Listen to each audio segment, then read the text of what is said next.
right, ladies and gentlemen, boys and girls, children of all ages, fellow Pandemonium travelers, this is Seattle Pandemonium Shutdown, day 160 by my count.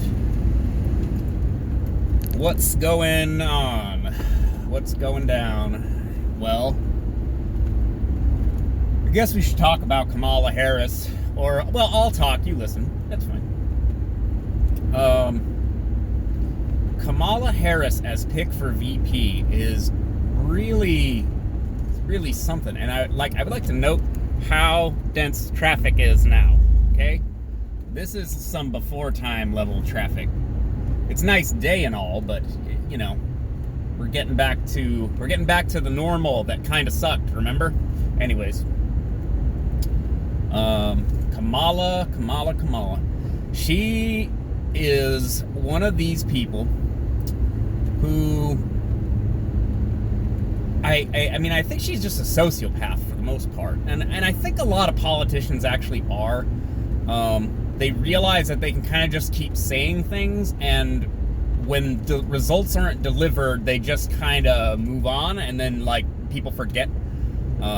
Which is why I said politics operates off of people's memory span and recall abilities. That's like the amount of time you are capable of having remembered, like how long you've been alive, essentially, and then your ability to recall things that happened and recall them in the correct way. Politics operates off of our memory span and recall abilities, and this should bother everyone immensely, because this game of kind of constantly sort of memory holing is the term, right?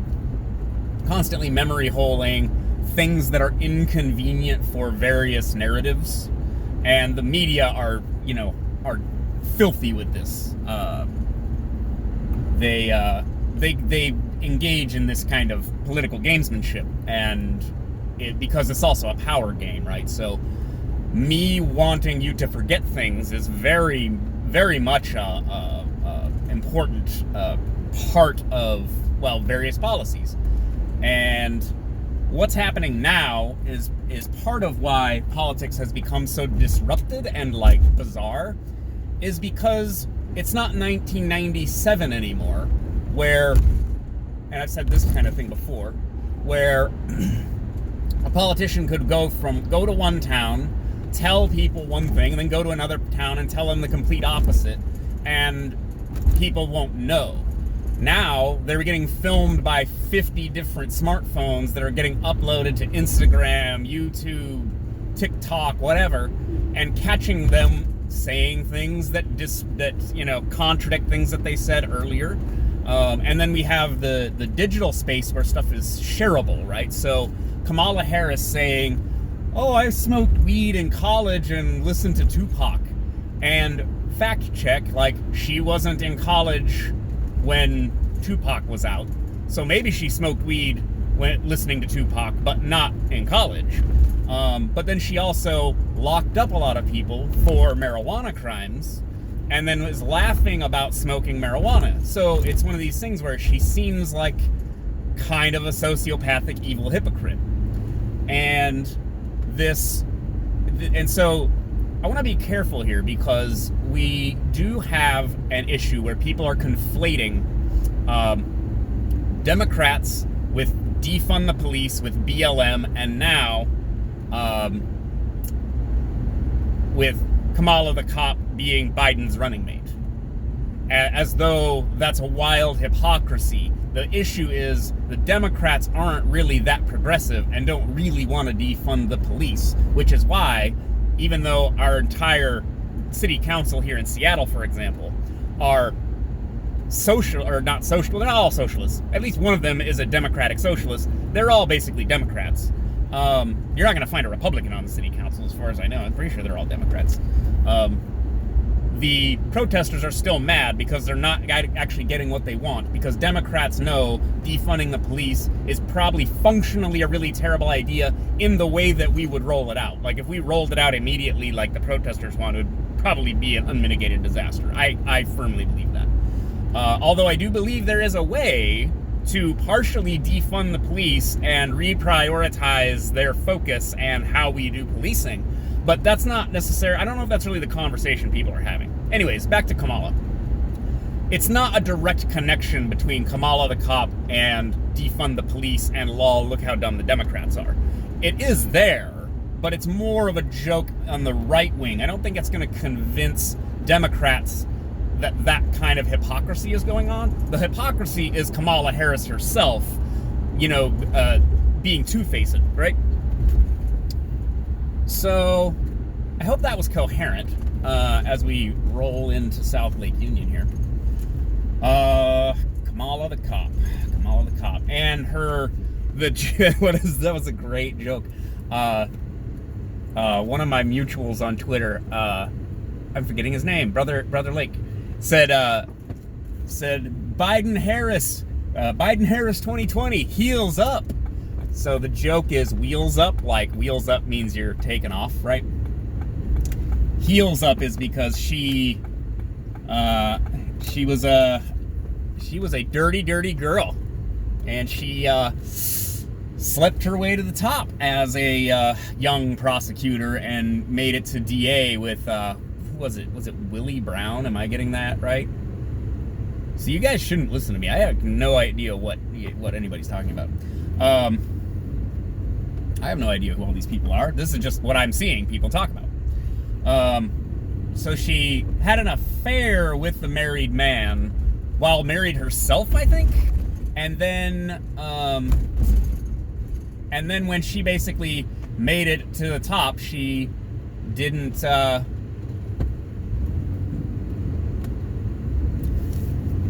she kind of like dropped him once she had what she wanted, which, I get, c'est la vie, I guess, right?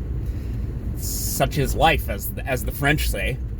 But it's just, she's such a tangled mess. This is why she didn't get the nomination in the first place. This is why she dropped out of the primary, like, before a lot of other people. Like, she was not viable then, and I'm also seeing, but this is what I'm also seeing. I'm seeing, like, tearful, joyous videos posted mostly by women, often women of colors, that are like, they're sobbing. They're so happy that a woman was nominated, and I feel like it's interesting because I don't feel anything for men being nominated for president or winning the presidency or anything. Like, I am completely indifferent. Maybe this is like male privilege or something. I just don't give a shit, aside from the fact that they might whip their dick out on an intern or something. Or they might be a rapist, like some people are or were, or, whatever. Pedophile island and stuff. Them having genitals is an issue in that regard. Other than that, I want them to I think of them as like a machine. Like, how cognizant are they? What are they talking about? What are their priorities? And do they seem as though they are able to, like, have a conversation that ends in a result? It's something like that, right? Now, Kamala certainly can, and this is something that I think people need to give her a little bit of credit for. I think she's wilier. I think people think she's as wily as she is. The thing is that I think she might be wilier than that, right? Like, we haven't seen Kamala's true power level, so to speak.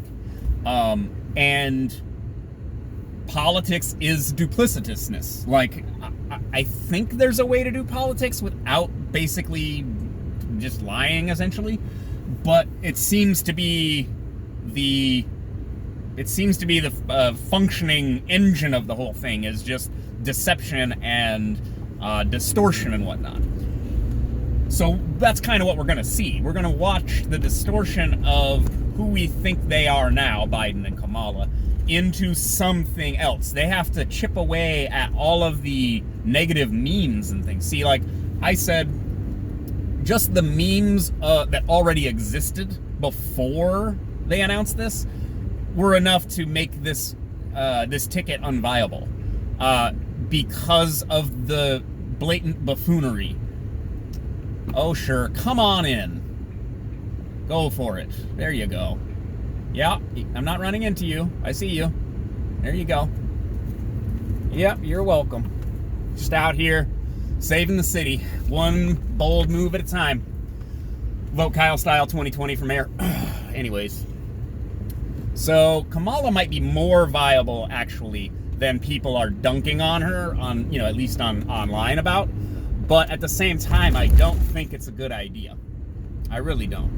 I think that was a bad choice, and they're gonna feel the pain. Well, they're gonna feel the burn because all the progressives don't like her. They're saying that conservative, like she's a small C conservative, and I can see how you would frame that way, but she is not going to appeal to MAGA. She's not going to appeal to the paleocons, the old school conservatives and stuff. No, I'm sorry, no. That is, again, that's that media buffoonery. I like using the word buffoonery. It's fun. It's just like, nah. I see what you're trying to create. You're trying to create space for people to change their mind and say, oh, I see. This is okay now. Well, it's not okay to a lot of people. And to whatever I am now, I can't quite put my finger on it, what I am now. Her hypocrisy about her drug prosecutions, and then her attempt at a cultural appeal by saying, oh yeah, I smoke weed. It makes you look disgusting. Like, it's really gross that you locked people in jail for this, then later tried to act like you're down with the culture. It's really obnoxious. And the flip-flopping on Biden, when she was attacking Biden for being an old racist who supported, basically accused him of supporting like Jim Crow, right? Or segregation at least. And believed his accuser when somebody said that Biden sexually assaulted this woman or whatever. She basically called him a rapist racist, and now, oh, I'm gonna run with you though. It's like, come on, man.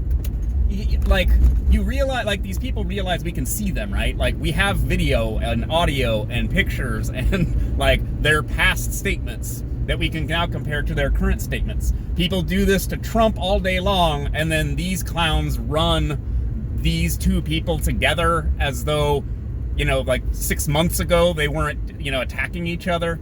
It's like, come on, guys. Come on, man. Ugh.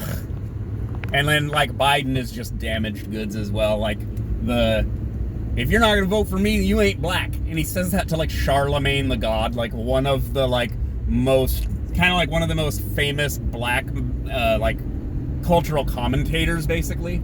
Like, was he a rapper, or has he always just been, like, a media guy? See, I don't even know. But telling black people they ain't black because they're not voting Democrat, oof, that is powerfully negative energy. Like, yeah, let me tell you what black is as this old ass white man. Oh my God. What, because you almost got in a fight with Corn Pop once back in 1930? You think it's just astonishing. And these gaffes again from Biden just continue. So again, look, like, there's a certain hard reality, right, where people gonna do what they gonna do. And when they do it, it is what it is, because we are in a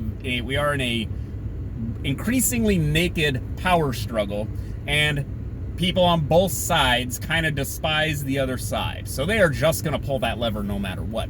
Now, again, as always, the swing voters, well, they don't necessarily get convinced by policy. We all know this. They get convinced by media hits. They get convinced by gaffes. They get convinced by framing. They get convinced by politicians saying stupid shit in interviews, and then now we get to share it with each other, laugh together at it, remix it, dunk on these people. I mean, it's going to be hilarious. I mean, it's incredibly frightening and sad when you think about the nuclear weapons that are involved, but this is the cultural aspect of... There you go, biker. I'll let you go. That's the cultural aspect. And the cultural aspect was leveraged in 2016 on Trump's behalf, which is why MAGAs kind of took over the internet. something similar is going to happen, but this is all going to become a giant meme, a meme festival on the internet for the next couple months. So that's going to be fun. We have that to look forward to. All right, that's enough for me for one day. We'll talk to you guys later. Bye.